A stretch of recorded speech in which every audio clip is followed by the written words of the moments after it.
here, and these are the ones where we're given the name, and from the name we have to go back and get the formula.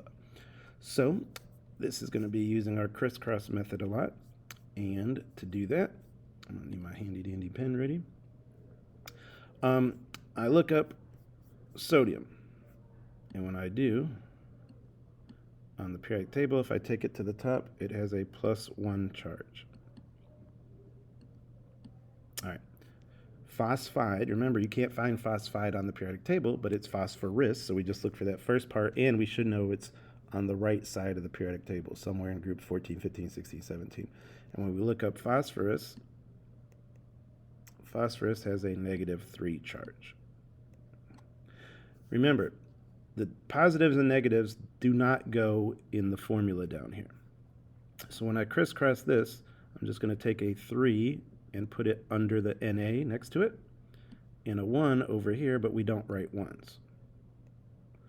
So when I crisscross that, it becomes Na3. Remember, this 3 went over here. And then it becomes P1,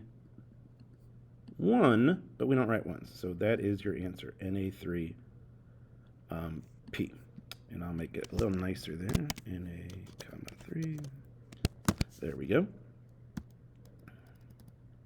All right, next one is going to be a little tricky, but it's still the same mentality. Magnesium. I look up magnesium on the periodic table, and it's going to have a 2+ charge. Now, remember, everything that ends in IDE, I look up on the periodic table. Anything that does not end in it, I am going to my special polyatomic ion half sheet of paper to find the answer. And when I look that up, nitrate is on there, and it is NO3 1-. Remember, that's our Nick word from Nick the Camel sentence. So now, because I have two capital letters next to each other, when I crisscross, I'm going to have to put this in parentheses. So I'm still going to drop a 2 over here. I'm just going to make this in parentheses. And then we don't write 1s. So what's that going to look like? Mg gets the 1, and then the whole nitrate, which was NO3, gets that crisscrossed 2 from magnesium. So that's what our answer looks like. And I will type it out so it's easier to see. Mg NO3 parentheses 2. All right. Next one, lead 2 sulfite. Remember, the parentheses is the charge. So I don't need to look up lead on the periodic table unless I need to find out that it's Pb. And when I look it up, to see Pb, I don't find its charge because the charge is given to me in the parentheses. So it is a +2. Sulfite. Ite is not ending in ide, so I have to look it up on my chart, and I get an SO3 -2. Oh, finally. Look, 2 over here, 2 over here. When those numbers match, I don't write them. I don't have to crisscross them, they just cancel out. So I just combine the two elements, or the element and the polyatomic ion, just like that. PbSO3. PbSO3.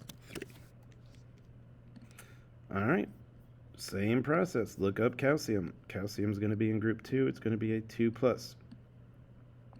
Phosphate. That is not IDE, so that means it's on my half sheet of paper. And phosphate is Phoenix from our sentence, so it's going to be PO4 3-. Crisscross the 3 to go with the Ca. Crisscross the 2 to go with all of that. So the Ca gets the 3 from here. Because these are two capital letters, I'm going to put them in parentheses. PO4. And remember, they're getting a crisscrossed 2. So there is our answer. And I'll write that nicer. Ca3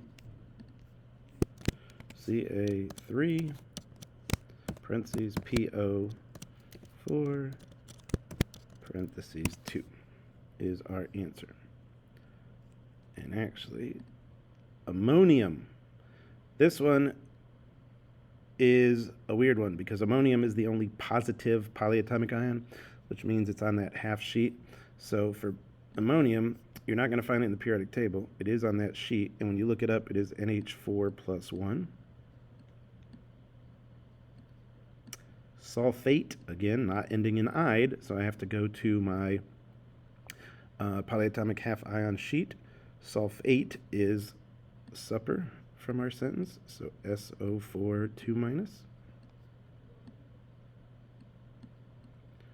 Crisscross, but since these are capitals, we're going to put them in parentheses, so it's going to be NH4 parentheses 2. This 2 went over there, crisscrossed it. Since we're crisscrossing a 1, we don't have to write anything, so it's just SO4 because there's only one of them.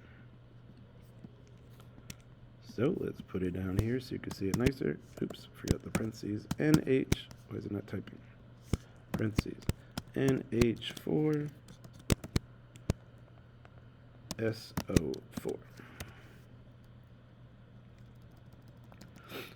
Skip this one because this is a weird one that ends in "ide," but it's not on the periodic table. Cyanide is actually one of the ones that's on your half table. If you really must know the answer, I'll just put it here. Ag, which is always a charge of 1, and cyanide is just Cn, which is also 1. So that is your answer, but you don't have to do that one. I shouldn't have put that on there, to be honest. All right, finally we got a nice one. We got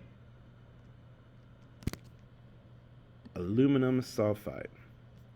So I look up aluminum. Aluminum has a +3 charge on the periodic table. I said it's nice because "ide," so I can look at the periodic table and find sulfur, and sulfur has a -2. Crisscross, so it becomes Al2 S3.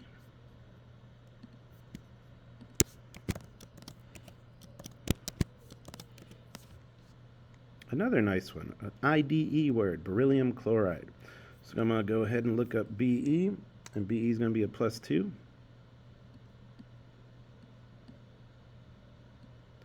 Chlorine is a -1. Crisscross, put the 2 over here. We don't put 1s anywhere, so Be gets the 1, but we don't write it. Cl gets the 2, and there is our answer. BeCl2.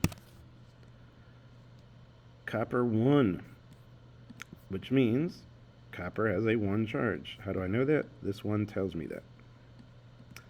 Then I got good old carbonate. Carbonate does not end in IED, so that means I go to my half sheet, and when I do, remember that's the camel word from our sentence. That's the charge. We don't bother moving 1s. 2 goes here, so it's going to be Cu2 CO3. Cu2 CO3. Oops, what happened there? CO3. There we go. And last but not least, iron is Fe. How do I know the charge of iron? The parentheses tell me. So it's 3+. I look up oxygen and get 2- from the periodic table because it's group 16.